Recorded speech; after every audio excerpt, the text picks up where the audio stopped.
Good morning student. मैं के L Meena, assistant professor in economics, government PG college Dausa.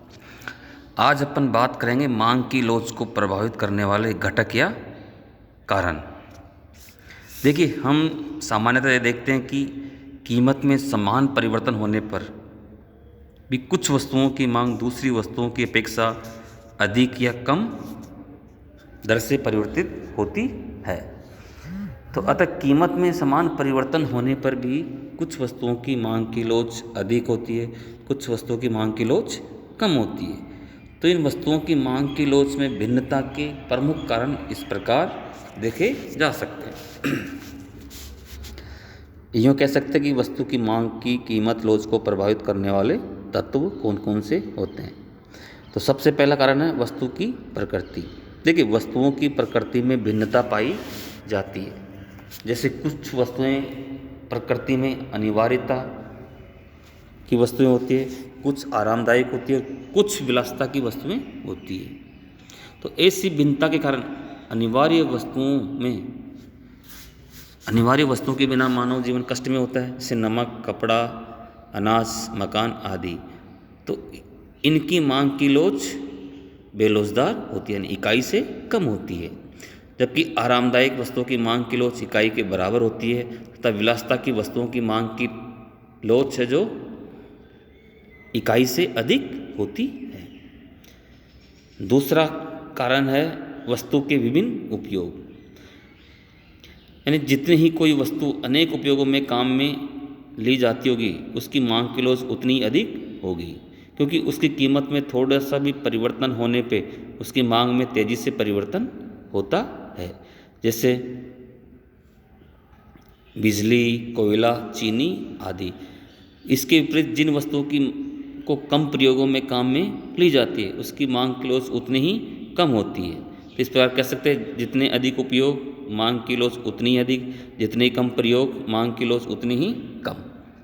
तीसरा कारण गिना सकते हैं अपन स्थानापन्न वस्तुएं। जिन वस्तुओं के जितने अधिक स्थानापन्न उपलब्ध होते हैं, उन वस्तुओं की मांग की लोच उतनी अधिक होगी, क्योंकि कीमत में थोड़ी सी कमी या वृद्धि स्थानापन्न वस्तुओं के प्रयोग में कमी या वृद्धि को जन्म दे देती है। परंतु जिन वस्तुओं की प्रतिस्थापन वस्तुएं बहुत कम होती है, उनमें मांग की लोच भी कम पाई जाती है। चौथा कारण है वस्तु के प्रयोग के स्थगन की संभावना। जिन वस्तुओं के प्रयोग को स्थगित कर सकने की संभावना होती है, यानी जिन वस्तुओं के उपभोग को भविष्य के लिए टाला जा सकता है, उन वस्तुओं की मांग की लोच उतनी अधिक लोचदार होगी। और जिन वस्तुओं के उपभोग को आगे के लिए नहीं टाल सकते, जैसे बीमार व्यक्ति के लिए दवाइयों को स्थगित नहीं किया जा सकता, उन वस्तुओं की मांग की लोच बेलोचदार होती है। पांचवा कारण है वस्तु पर व्यय की जाने वाली मात्रा। वस्तु की मांग की लोच इस बात पर भी निर्भर करती है कि उस वस्तु के उपभोग पर उपभोक्ता को अपनी आय का कितना भाग वह जो व्यय करना पड़ता है। जिन वस्तुओं पर उपभोक्ता अपनी आय का अधिकांश भाग व्यय करता है, उनकी मांग की लोच भी उतनी अधिक होने की संभावना रहती है। और जिन वस्तुओं पर उपभोक्ता अपनी आय का बहुत थोड़ा भाग व्यय करता है, तो उनकी मांग की लोच कम लोचदार या बेलोचदार होती है। जैसे सुई, धागा, बटन, कंघा, तेल आदि वस्तुओं पर उपभोक्ता कुल आय का बहुत कम भाग व्यय करता है, अतः उसकी मांग कम लोचदार, इकाई से कम लोचदार होती है। जबकि सोफा, कपड़ा आदि जिन पर उपभोक्ता आय का बड़ा भाग व्यय करता है, मांग की लोच अधिक लोचदार होती है, इकाई से अधिक होती है। छठा कारण है उपभोक्ता का आय का स्तर। देखिए, धनी उपभोक्ताओं के लिए मांग की लोच प्राय कम लोचदार होती है, यानी बेलोचदार होती है, क्योंकि कीमत में परिवर्तन पर वे बहुत कम ध्यान देते हैं। जबकि गरीब उपभोक्ताओं की मांग है जो अधिकांश वस्तुओं के लिए प्राय लोचदार होती है, क्योंकि वो अपनी पूरी की पूरी आय है जो उपभोग वस्तुओं पर खर्च करते हैं। तो अन्य बातों के समान रहने पर जो जो आय का स्तर बढ़ता जाता है, मांग की लोच घटती जाती है, और जो जो आय का स्तर घटता जाता है, मांग अधिक लोचदार होती जाती है, क्योंकि वे कीमत से बहुत अधिक प्रभावित होते हैं। 7वां कारण है समाज में धन का वितरण। प्रोफेसर टोजिंग के अनुसार समाज में धन का वितरण जितना अधिक समान होगा उतने ही मांग की लोच अधिक होगी, क्योंकि अधिकाधिक व्यक्तियों के पास क्रय शक्ति होने से कीमतों में घटत बढ़त मांग को बहुत अधिक प्रभावित करेगी और मांग की लोच है जो अधिक लोचदार होगी।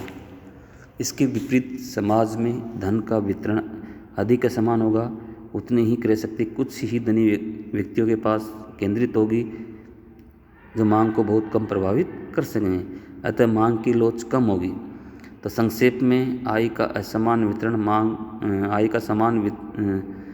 असमान वितरण मांग कम लोचदार और समान वितरण मांग अधिक लोचदार होगी। अब एक समय तत्व, टाइम एलिमेंट। प्रोफेसर मार्शल ने मांग की लोच को प्रभावित करने में समय तत्व को भी विशेष स्थान दिया है। सामान्यतः समय जितना कम होगा उन वस्तुओं की मांग की लोच कम लोचदार होगा, और जितना ही समय अधिक होगा वस्तुओं की मांग भी अधिक लोचदार होगी, क्योंकि वस्तुओं की कीमत में घटत बढ़त का प्रभाव तत्काल न पड़ करके समयावधि लेता है। इसी तरह से नेक्स्ट कारण है उपभोक्ता की आदतें व अधिमान। उपभोक्ताओं की रुचि, स्वभाव और आदत के साथ सामाजिक रीति रिवाज आदि वस्तुओं की मांग को प्रभावित करते हैं। जिन वस्तुओं के उपयोग की उपभोक्ताओं को आदत पड़ जाती है वे कीमतों में परिवर्तन पर विशेष ध्यान नहीं देते। परिणाम स्वरूप ऐसी वस्तुओं की मांग कम लोचदार होती है।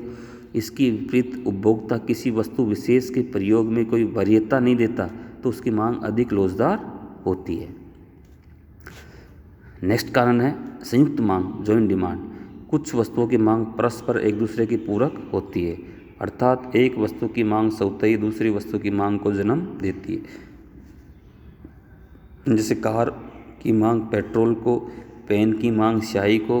तो ऐसी वस्तुओं की मांग की लोच कुछ अंशों में मुख्यतः वस्तु की मांग की लोच पर निर्भर करेगी। अतः संयुक्त मांग में पूरक वस्तुओं की मांग की लोच मुख्य वस्तु की मांग की लोच के अनुकूल होने की प्रवृत्ति होगी।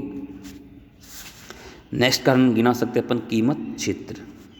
प्राय विभिन्न कीमत स्तरों पर मांग की लोच में भी भिन्नता पाई जाती है। ऊंचे कीमत स्तरों पर वस्तु की मांग की लोच अधिक, सामान्य कीमत स्तर पर इकाई के बराबर, तथा बहुत नीचे कीमत स्तर पर मांग की लोच कम पाई जाती है। तो इस प्रकार अपन कह सकते हैं कि मांग की लोच पर कई तत्वों का एक साथ प्रभाव पड़ता है, जिनमें कुछ तत्व मांग की लोच बढ़ाते हैं, कुछ मांग की लोच में कमी लाते हैं। अतः किसी भी वस्तु की मांग की लोच के रूप में सर्वथा निश्चित रूप से कहना संभव नहीं होगा, क्योंकि अंतिम निर्णय इस तत्वों की सापेक्ष शक्तियों के ऊपर ही निर्भर करता है।